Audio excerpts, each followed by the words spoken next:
Okay, so are you ready to dive into a book that's as thought-provoking today as it was when it first came out back in '76? I'm talking about The Selfish Gene, of course, by Richard Dawkins. You wouldn't believe how much debate this book still sparks, by the way. It's true. It really gets people going. Why?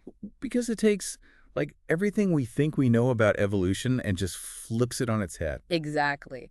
And the most fascinating part, What's that? Dawkins introduces this like one simple, But radical. yes, radical shift in perspective. It's not about organisms evolving. Right. It's about genes battling it out for survival. Using us as their vehicles. We're just survival machines. That's us, at least according to Dawkins. And he compares genes to, remember this, successful Chicago gangsters. Oh, yeah. Ruthlessly fighting to make copies of themselves in this vast, vast gene pool. It's a jungle out there. It really is, and it has been for millions of years. So those genes that weren't so good at replicating, Well, they're not around to tell their tale, are they? they're not here to tell the tale. So when you consider that, it's almost like Dawkins is saying, What's he saying?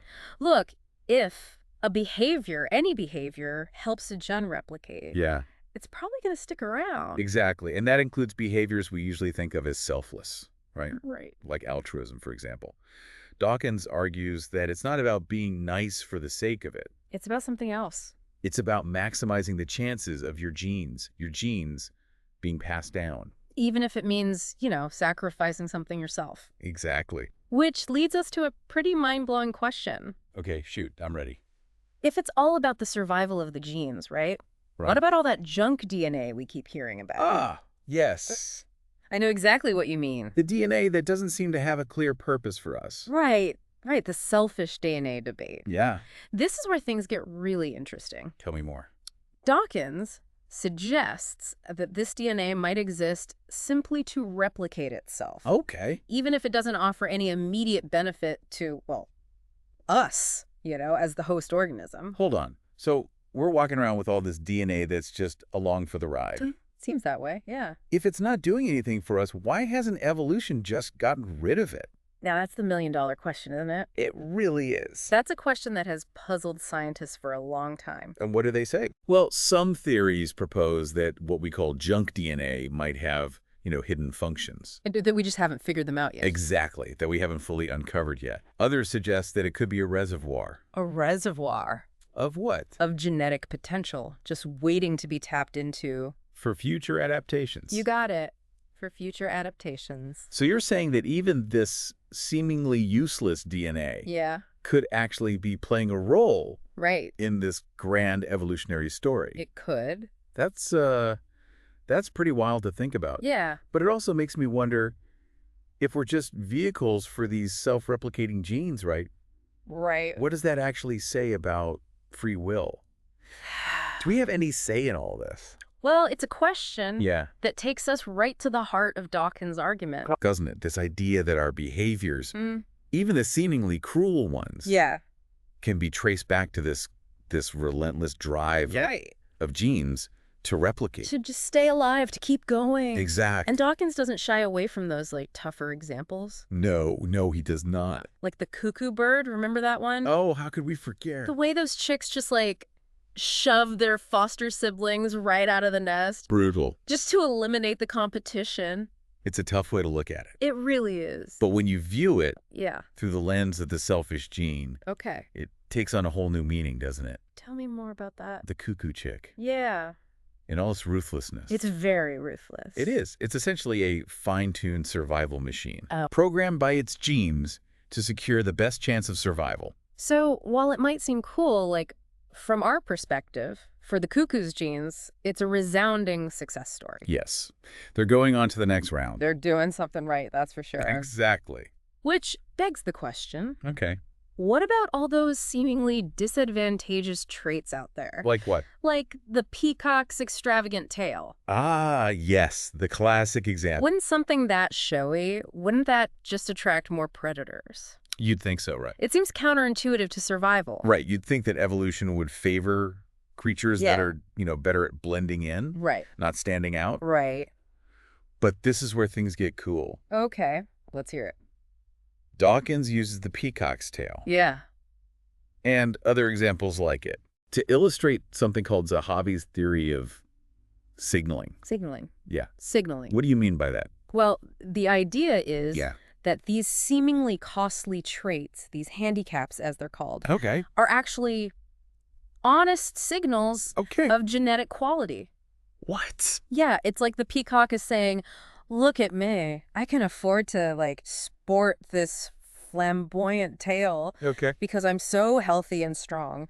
I can even outrun predators with this thing trailing behind me. So it's like a costly advertisement Exactly. to potential mates. Like, choose me, I have superior genes. You got it. That's exactly it. But if it's so costly, Yeah. doesn't that also make it just a very risky strategy? It does, but that's also what makes it an honest signal.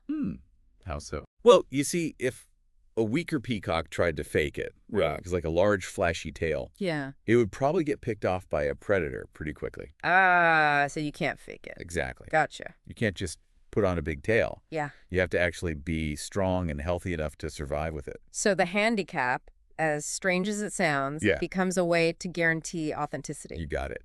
It's a way for genes to advertise Yeah. their superior quality, to ensure their survival across generations. And what's so brilliant about the selfish gene What's that?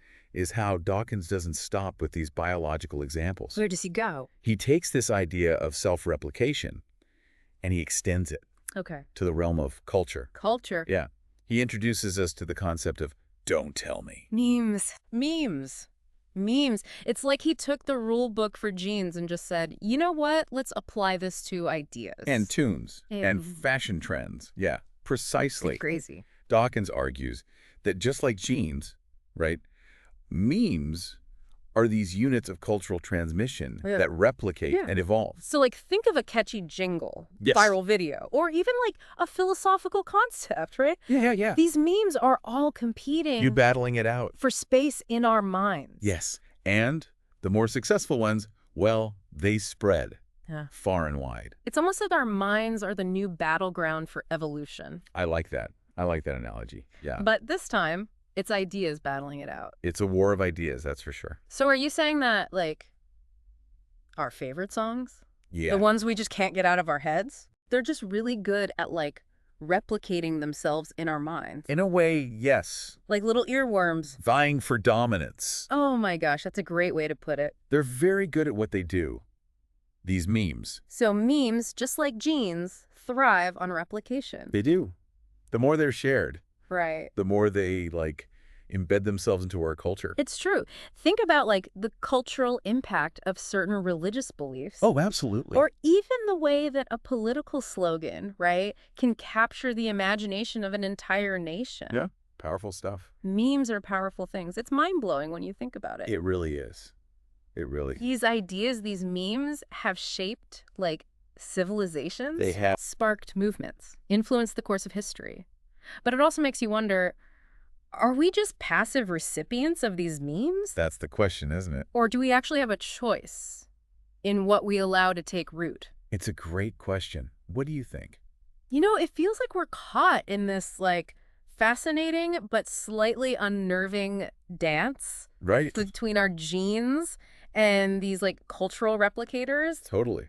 It makes you question how much agency we really have, right? Yeah. Are we just puppets of our biology, our culture, or, like, do we have the capacity to break free? It's a question that has, captivated philosophers and scientists for centuries. Right. And Dawkins, to his credit, Yeah. doesn't shy away from it. No, he doesn't. He acknowledges that the selfish gene Yeah. can feel a bit deterministic, Yeah. But he's not suggesting that we're helpless pawns or anything like that. So he's not saying that we're destined to be slaves to our selfish genes. No, not at all. Oh, okay, that makes me feel a bit better. Yeah. But if our biology is like pulling these invisible strings, Right. how much free will do we really have? It's tricky, right? Think of it this way. Okay. Understanding our evolutionary heritage, right? Mm-hmm. The forces that have shaped, our instincts and our Mhm. behaviors, it doesn't, like, negate our capacity for choice. Okay. It simply eliminates, the playing field. We're not robots. Okay. We're not blindly following, this genetic code. We are complex beings Yeah, we are. with the ability to reflect, on our drives and Right. make conscious decisions. That's not all predetermined. Exactly. Okay, that does make me feel a bit better. Good. But, if we're being honest, sometimes those selfish instincts, they do feel Yeah. pretty hardwired. They do. Right. I mean, you look around, competition is everywhere. It's true. So is Dawkins ultimately pessimistic about our capacity for cooperation? Well, that's where it gets really interesting. Okay, tell me more. While the selfish gene focuses on, this power of Yeah. genetic self-interest, Dawkins, in his later works, Yeah. actually explores What does he explore? the potential Yes. for us to transcend those limitations. Transcend. How do we overcome something that's like ingrained in our very DNA? Well, that's where our understanding of culture, right, Yeah. and memes comes into play. Okay. See, unlike genes, which we inherit passively, We actually have some say we do. in the memes that we embrace. We can choose to promote memes of cooperation, Really? empathy, altruism even. We have that power. We do. We can consciously shape the cultural landscape, Wow. nudging it in a direction that benefits, not just our individual selves, That's but the collective. So in a way, like understanding our selfish genes might actually be the key It could be. to building a less selfish world. It's a nice thought, isn't it? That's a very hopeful thought. It is hopeful. It means that even if we're like predisposed to act in certain ways, Right. we're not trapped by them. Exactly. And that's what makes the selfish gene Yeah, such a powerful and enduring work. I can see that. It's not just a book about biology. What is it then? It's a book about the potential for change, real change. It challenges us to like confront our nature It does. while also recognizing our power to shape our destiny. It's a powerful reminder that we're not just products of our past. What are we then? We are the architects of our future. I love that. And sometimes, understanding where we come from, even the uncomfortable parts, can actually be the catalyst for creating something new, something better. Beautifully said. I couldn't agree more. So as we wrap up our deep dive Yeah. into the selfish gene, The selfish. I'm left with this thought. What's that? If our genes are inherently selfish, Yeah. then perhaps our greatest act of defiance, our most profound evolutionary advantage, lies in our capacity for compassion, I love that. cooperation, and ultimately, love. Beautifully said. Couldn't agree more. And that's something worth pondering, wouldn't you say? Thanks for joining us on this journey into the selfish gene. Until next time, keep exploring, keep questioning, and as always, keep learning.